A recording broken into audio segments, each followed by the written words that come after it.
Hello, all, and welcome. We are back with another episode in our series, Coaching for Transformation, the podcast series that helps leaders grow through powerful coaching insights. I'm Dario Minaya, and once again, I'm joined by Susan Minaya, Executive Coach, COO, and Chief Learning Strategist at Minaya Learning Global Solutions. Today's episode focuses on a topic at the heart of every leadership moment, communicating with impact. Now, whether you're influencing strategy, building trust, or leading change, the way you communicate determines your effectiveness. So before we dive in, let's take a moment to revisit our last episode on power and influence. Susan, you made some powerful points about how power and influence isn't about authority, right? It's about building trust, moving people through shared values, and creating alignment. One of the core takeaways was that influence lives or dies in how we communicate, through our presence, our message, and the stories we tell. Absolutely, Dario. So good to see you again. Yeah, and going back to power and influence, it really depends heavily on a leader's communication choices, whether it's reading the moment, adapting style to meet the needs of the audience or their way, or using storytelling to connect emotionally. Leaders need to be intentional communicators. That's the bottom line. That's why today's topic is so important. We're zooming in on communication, not as a soft skill, but as a leadership imperative. Wow. Well, it sounds like we have a deep dive coming, so We do. stay tuned to learn more.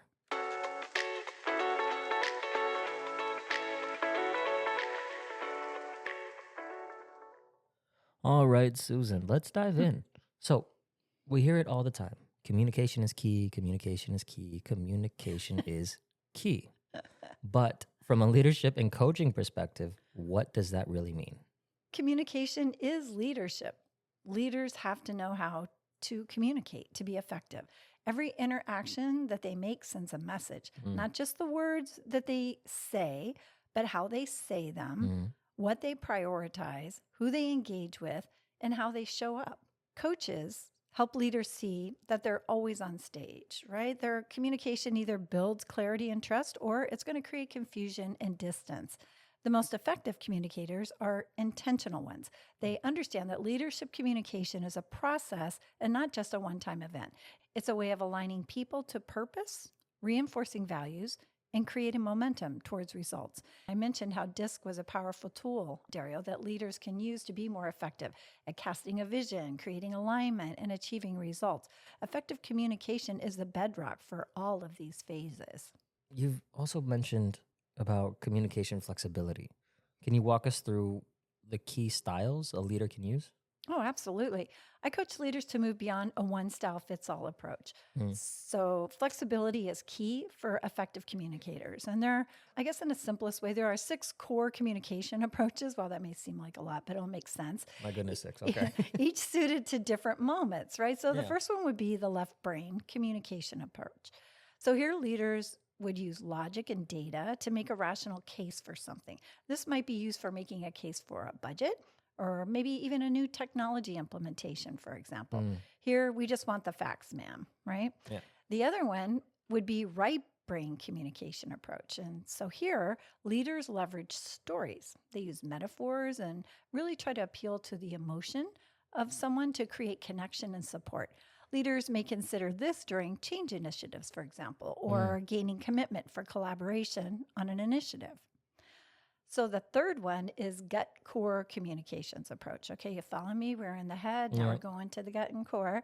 Is used when leaders want to assert needs and set boundaries. Here, think about using this in performance conversations or maybe negotiations with other people.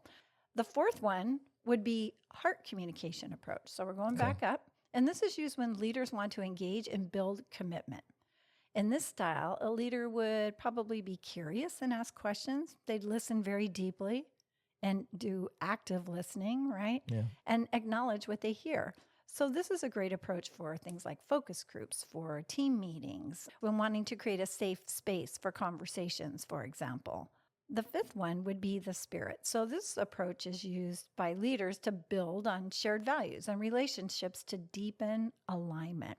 So think about spirit as rah-rah, camaraderie. We're all in it together, right? Think about it like that. So this would be leveraged in situations where we're trying to bring people along to a way of being, doing, or thinking. So think about cultural conversations and talk about values and how we show up as employees in the organization. These are things where you want to get people to come in and really kind of align with, yes, I identify with this, I'm behind you, I'm all about it. Got it. And finally, the sixth one is vision.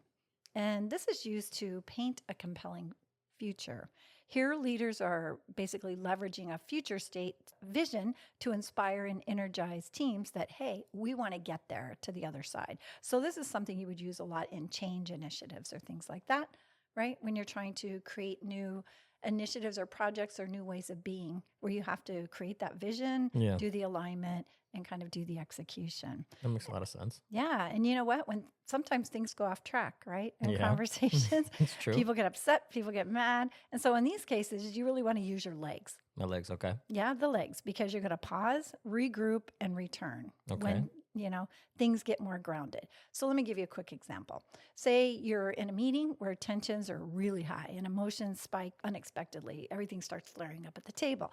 So instead of pushing through and kind of making people address it right there and escalating the issue, a leader might say, you know what, let's take a quick break and we'll reconvene in 15 minutes. So this really gives everyone space basically to reset, including the leader. And it also gives that ability to step back and reset the tone. So that's using your legs because you're literally getting up, removing yourself, and then coming back together again. So it's also worth noting that tools like DISC can really help leaders understand their default communication style and how others prefer to receive information. This insight allows leaders to flex their approach. That's what's so powerful about DISC. When I coach on this, I tell people it's such a powerful tool for them for building relationships and better communications, right? This insight allows the leader to flex their approach, maybe dialing up empathy with an S style or getting to a bottom line faster with someone who's a D, a more dominant style. Yeah. So flexing isn't just good technique, it's really essential for building trust and improving relationships across the board. Okay, well, that was pretty deep, but let's go deeper. So, how does a leader be the message, as you often say? It's about congruence, Dario. Okay. And so people don't just hear what you say, they watch what you do. So if a leader talks about innovation but punishes risk taking, the message doesn't land right with people, right? We Yeah, help that's leaders see inconsistent. how they model expectations through body language, time allocation, decision making, and even how they react under pressure. So leaders should ask themselves, am I listening with presence or am I distracted by my judgment about something? And that shows up in eye contact. Are you making it consistently?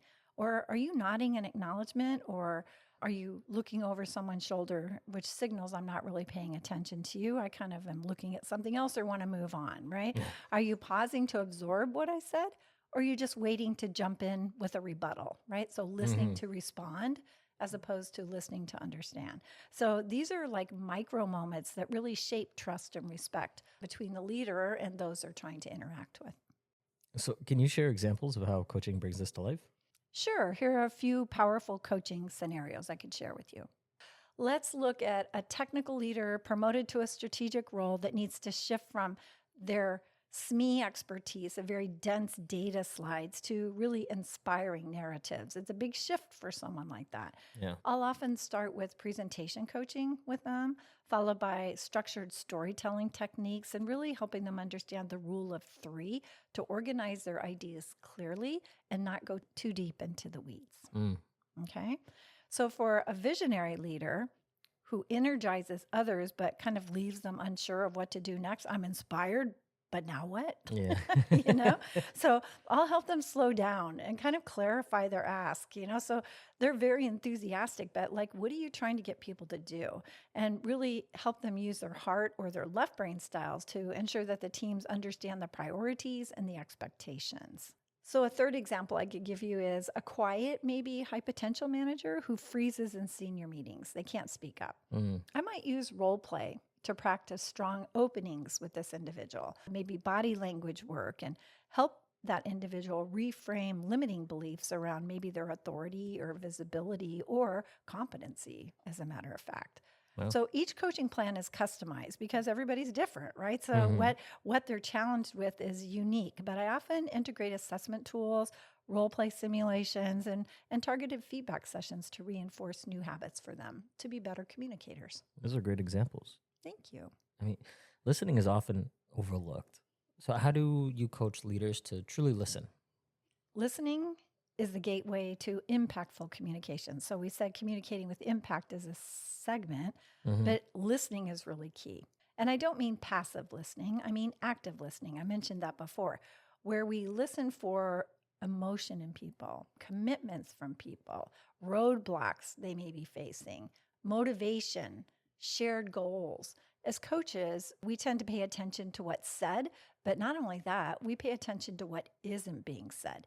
If a leader glosses over discomfort or avoids naming conflict or continually shifts topics, that tells us where the struggle is, Yeah. right? It might be fear of confrontation or maybe a need for control or a desire to please. So these cues guide us to the real coaching work that matters for them. Well, well, Susan, I have to say this episode is packed with insights.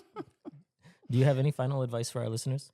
Yes, I would say your voice as a leader is shaped not just by what you say, but how you listen, how you show up, and the energy that you bring into every interaction. Great communication isn't about perfection, Mm. it's about authenticity, flexibility, and intention. I like that. And when leaders commit to flexing their communication style, especially using tools like DISC, they can significantly improve how they connect with other people. Amazing. Thank you so much, Susan. Thank you. Well, that's a wrap on today's episode, Communicating with Impact. And to our listeners, if you enjoyed today's conversation, be sure to join us next time as we dive into coaching for overwhelm and time mastery. Until next time.